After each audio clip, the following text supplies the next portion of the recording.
6 जुलाई है और दिन बुधवार का है। बिहार की बड़ी खबर है, ये आम जनता से, जनमानस से जुड़ी खबर है। बिहार के मुख्यमंत्री नीतीश कुमार की एक नई पहल, जिससे आम जनता को कितना फ़ायदा मिलता है ये तो आने वाला स्वयं बताएगा। 112 नंबर आप डायल कीजिएगा तो पुलिस 10 मिनट के अंदर अंदर आपके पास आ जाएगी।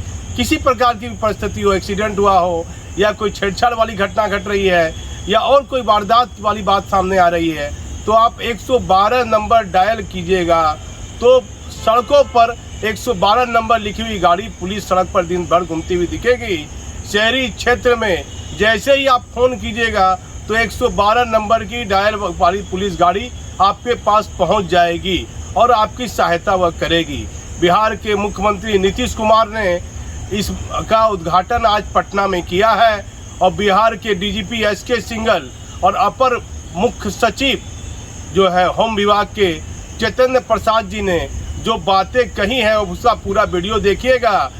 बिहार के डीजीपी क्या कह रहे हैं और आईएएस अधिकारी चैतन्य प्रसाद क्या कह रहे हैं, पूरा वीडियो आप देखिएगा। लेकिन सवाल उठता है कि 112 नंबर कितनी देर में लगाने के बाद फ़ोन लगता है, ये भी देखना है। यदि 112 नंबर वाला फ़ोन नहीं लग रहा है तो इसकी शिकायतें आपको पुलिस के आला अधिकारी को करनी है कि 112 नंबर पर हमें ये इसकी सुविधा नहीं मिल रही है, क्योंकि बिहार के मुख्यमंत्री ने ये पहल की है। कुछ दिन पहले भागलपुर में डीआईजी और एसएसपी ने झंडा दिखाकर करीब 12 गाड़ी को 112 डायल नंबर को रवाना किया था। लेकिन अब आज बिहार के मुख्यमंत्री नीतीश कुमार ने और बिहार के डीजीपी, कई आईएएस अधिकारी थे, कई पुलिस मुख्यालय के अधिकारी थे, इस पूरे मामले का उद्घाटन किया है। और क्या बिहार के डीजीपी कह रहे हैं और क्या चैतन्य प्रसाद साहब कह रहे हैं, पूरा वीडियो आप देखिए। ये वीडियो आपके लिए इसीलिए समाचार जरूरी है कि 112 नंबर डायल करने पर आप डायल कीजिएगा तो सबसे पहले बिहार पुलिस आपकी सुविधा के लिए तैयार रहेगी। अब ये 112 नंबर डायल कितना कारगर होता है ये तो आने वाला स्वयं बताएगा, लेकिन पूरा आप वीडियो देखिए। और आज बताया जाता है कि रहे थे बिहार के माननीय मुख्यमंत्री नीतीश कुमार जी लालू प्रसाद जी से जो है निजी अस्पताल में जाकर मुलाकात की। बताया जाता है कि उनको बेहतर इलाज के लिए दिल्ली भी ले जाया जा सकता है। आप देखिए, पूरा वीडियो देखिए। मैं भागलपुर से दीपक नौरंगी। आज विधि व्यवस्था एवं अपराध और किसी तरह के इमरजेंसी के लिए रेस्पॉन्स के लिए बहुत ही महत्वपूर्ण दिन है, बहुत बड़ी उपलब्धि हुई है। माननीय मुख्यमंत्री द्वारा डायल 112 जो कि emergency response support systems ERSS का पब्लिक के लिए, यहाँ की जनता के लिए लोकार्पण किया है। यह बहुत ही महत्वपूर्ण योजना है। इसमें सर्वप्रथम तो 400 गाड़ियां क्रय करके उपलब्ध करा दी गई हैं पूरे राज्य में और इसके माध्यम से प्रथम चरण है ये। और इसमें पटना जिला पूरी तरह से कवर किया जा रहा है और इसके अलावा निर्देश दिया गया है कि द्वितीय चरण अविलंब इसका लाया जाए ताकि पूरा राज्य इसके माध्यम से कवर कर दिया जाए। 112 का विशेष बात यह है कि आज के दिन आपको पुलिस की आवश्यकता पड़ती है, आप 100 डायल करते हैं। आपको फायर की आवश्यकता होती है, 101 करते हैं। एम्बुलेंस के लिए 102 करते हैं। 112 एक समेकित और इंटरनेशनली नोन नंबर है जो जिसके माध्यम से जो भी आपात की स्थिति होती है, कोई इमरजेंसी होता है तो पब्लिक उसको 112 को डायल कर सकता है। विशेष यह भी है कि मात्र डायल फोन से नहीं बल्कि SMS भी डाल सकता है, उसके वेब पोर्टल में भी डाल सकता है, उसको कई तरह से एक्सेस किया जा सकता है। और अगर फोन में उसका ऐप डाउनलोड कर लें तो मात्र जो पैनिक बटन है उसको दबा देने से भी उसका कंट्रोल रूम में खबर पहुंच जाएगा और उसको कॉल बैक तुरंत है। और यहाँ पर जो आपका कमांड एंड कंट्रोल सेंटर है उसमें कॉल टेकर्स एक पाली में 90 कॉल टेकर्स लगाए गए हैं, यानी 3 पाली में 8-8 घंटे के पाली में 270 कॉल टेकर्स लगाए गए हैं। और उसके अलावा डिस्पैचर्स जो वाहनों को डिस्पैच करेंगे वो 24 लगाए गए हैं एक पाली में, यानी 3 पाली में 72 लगाए गए हैं। जैसे इंफॉर्मेशन आएगा कोई फोन कॉल आया तो यहाँ पर जो कॉल टेकर है उन्हें यह भी पता चल जाएगा कि कहाँ से कॉल आया है। यह जो टेलीफोन कंपनियों के साथ यह व्यवस्था कर ली गई है कि सीधे पता चल जाएगा कहाँ से कॉल आया है, उससे रजिस्टर किया जाएगा कंप्लेन। उसको जैसे ही स्पष्ट हो जाता है क्या मैटर है, जिसमें फायर का और एम्बुलेंस का भी यहाँ लिया जाएगा, पुलिस तो सबसे महत्वपूर्ण है, और उसका कॉल डिस्पैचर के पास चला जाएगा और वो तुरंत, चूंकि पूरे एरिया में बटे हुए हैं ये वाहन है, उसको कंसर्न्ड वाहन को वो सूचित करेगा, साथ में थाना इत्यादि को भी करेगा। वो वाहन में 20 मिनट से 22 मिनट से अधिक नहीं लगेगा कि जो इमरजेंसी हुआ उससे रिस्पॉन्स हो जाए, पुलिस का हो जाए, एम्बुलेंस का हो जाए, फायर हो जाए।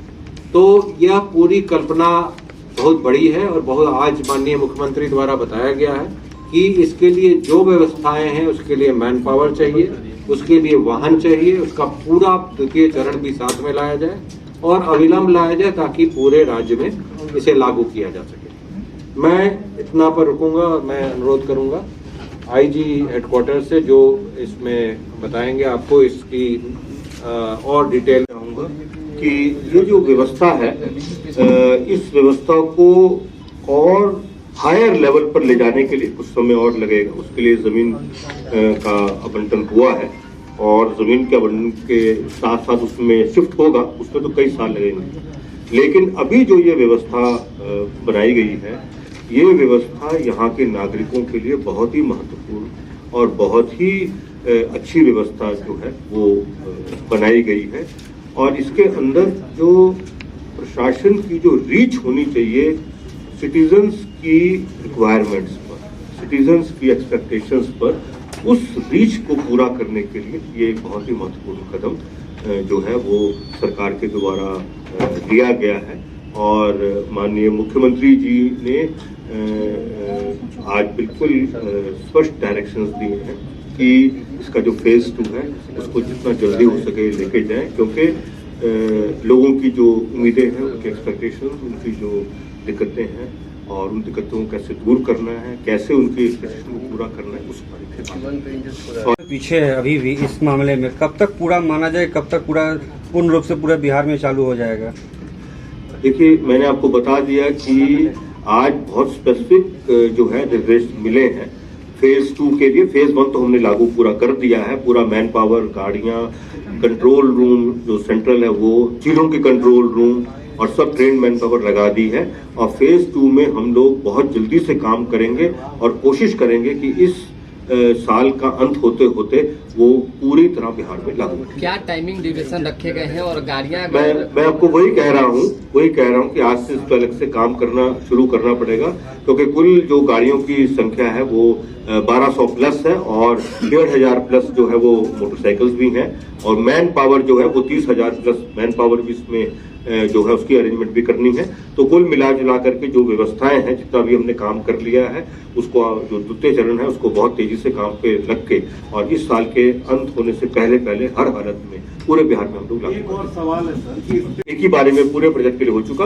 द्वितीय फेज में सबसे पहले गाड़ियों की संख्या बढ़ानी है, मैन पावर को बढ़ाना है, उनको ट्रेनिंग जो है वो देनी है और उसके साथ साथ जो 2 पहिया वाहन हमें जो क्रय कर रहे हैं उस पर काम करना है। उस पर भी जो है हर 2 पहिया वाहन पे 2 या 3 आदमी जैसे भी होगा हम इस पर विचार करके उसकी व्यवस्था करेंगे। सर, ये गाड़ियां शराब की सूचना मिलने पे भी पहुंचेगी क्या? कि काफी आपको मैं कह रहा हूँ कि ये क्या मैं नागरिक नहीं बिहार का, जब मैं नागरिक वर्ड इस्तेमाल कर रहा हूँ सभी के लिए और इमरजेंसी के लिए कोई भी जो कॉल है उसमें तो वो करेंगे ना। आप अभी भी ट्राई कर सकते हैं, 112 दबाइए ना, सब वेरीफाई हो जाएगा। सर देखिए, आप कहेंगे तो गाड़ी आ सकती है यहाँ पर भी। नहीं, आप बोले नहीं, आप ट्राई करके तसल्ली कर लीजिए ना।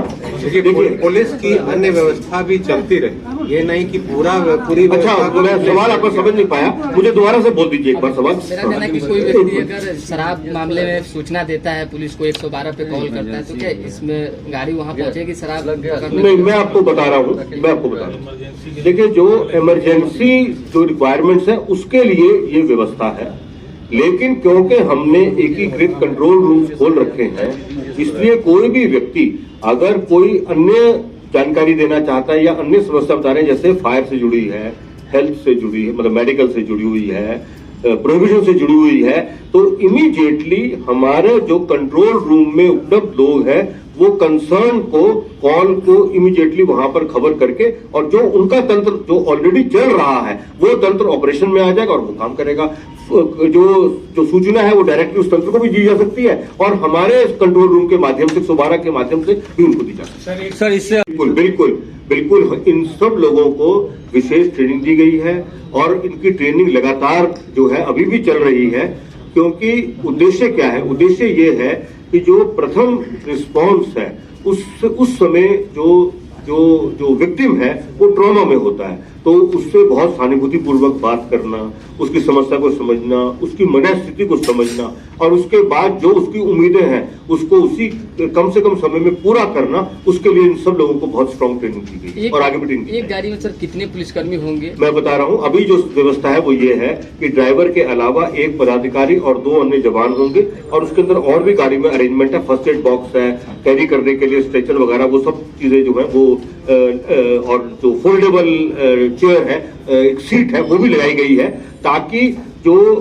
वो गाड़ी है वो अपने आप में पूर्ण रहे, जो फर्स्ट रिस्पोंडेंट की तरह वो एक्ट कर सके। आज से लोकार्पण हुआ तो कितनी पुलिस बल की अभी फिलहाल तैनाती की गई है, जिसमें कि सभी लोगों को मैं बता रहा हूँ आपको, मैं बता रहा हूँ कि जो कंट्रोल रूम चल रहे हैं हमारे, तो कंट्रोल रूम पटना के बारे में इससे साहब ने पूरा डिटेल में बता ही दिया है। गाड़ी के बारे में मैंने बता दिया, तो 400 मल्टीप्लाइड बाय 4 आदमी ड्राइवर को मिला के मल्टीप्लाइड बाय 3 पाली, वो सब आप जो है वो देख सकते हैं, उतना हमने अरेंजमेंट कर दिया है। इसके अतिरिक्त हम लोगों ने जिला के जो समन्वय सेंटर है, हर जिले में समन्वय सेंटर खोल लिया है।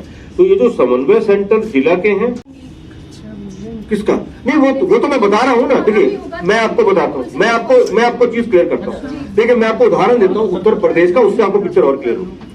उत्तर प्रदेश में ये जो सिस्टम है ये सबसे पहले और सबसे बृहद पैमाने पर लागू किया। उत्तर प्रदेश के अंदर जो व्यवस्था है वो व्यवस्था के फलस्वरूप 80% जो फर्स्ट रिस्पोंडेंट के काम हैं वो यही ईआरवी पूरी कर देती है। तो ये सामाजिक परिवेश पर भी निर्भर करता है बहुत हद तक।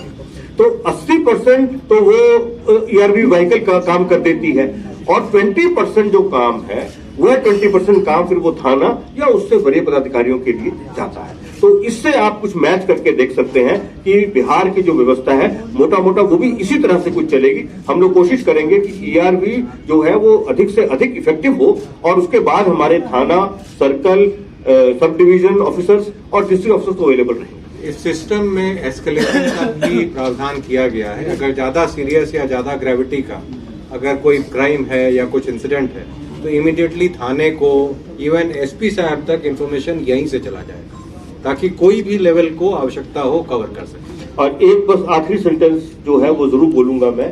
आप लोगों ने देखा होगा पिछले 25 दिनों से जो भी स्थिति प्रिवेल कर रही है, कभी कभार उसके अंदर तनाव की बात भी आई, कुछ स्टेट्स में इंसिडेंट्स भी हुए, लेकिन हमारी स्टेट के अंदर पूर्ण रूप से शांति है और कम्युनल फ्रंट पर हमारी पुलिस, हमारा प्रशासन हमेशा से एक्सीलेंट काम करता है और आगे भी एक्सीलेंट काम। तो क्या आर्मी फोर्सेस लगाया गया है या कुछ कैसे आप लोग वो हम लोग जो है एडिशनलिटी यहाँ से भेज के वो सब काम हम लोग कर रहे हैं, क्योंकि हमें और जगह भी कुछ करना पड़ा है, वो शायद अभी जानकारी आपको नहीं है या मिल जाएगी, तो हम लगातार काम कर रहे हैं। सर एक अंतिम जुड़ा हुआ सवाल है, आप लगातार अपडेट हो रहे हैं, बिहार पुलिस की तारीफ भी हो रही है, लेकिन खास तौर पर पटना में ही देखा जाता है पुलिस हेडक्वार्टर के सामने भी इंक्रोचमेंट है, कई सारे जो महत्वपूर्ण इलाके हैं इंक्रोचमेंट है। पुलिस को जिम्मेदारी जो निभानी चाहिए कहीं ना कहीं थोड़ा सा उसमें सर्वर एक्टिव होने की। देखिए ऐसा है ना, एनक्रोचमेंट, एक मिनट, ऐसा है एक प्रशासनिक व्यवस्था बनी हुई है यहाँ पर। अब एनक्रोचमेंट हटाना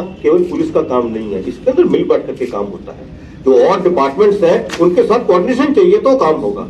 शायद आप लोग जो है वो पुलिस से उम्मीदें कोई जरूरत से ज्यादा मतलब पाल के रखे हुए। कहने का मतलब ये है कि अन्य प्रशासनिक व्यवस्था आपको सहयोग नहीं कर रहा। नहीं, ये हमने कृपया, मैं बहुत साफ बात कह रहा हूँ ना, मैं कोई उस तरह की बात नहीं कर रहा हूँ। अरे बिना मजिस्ट्रेट के एनफोर्समेंट हटती नहीं है, ये बात आप भी जानते हैं। नहीं मिल रहा। नहीं, ये मैंने नहीं कहा नहीं मिल रहा, मैंने कहा कि सब डिपार्टमेंट्स को तालमेल बिठा के काम करने की बात है, फोन कर दें। देखिए सर, जाम की समस्या बनी हुई है सर।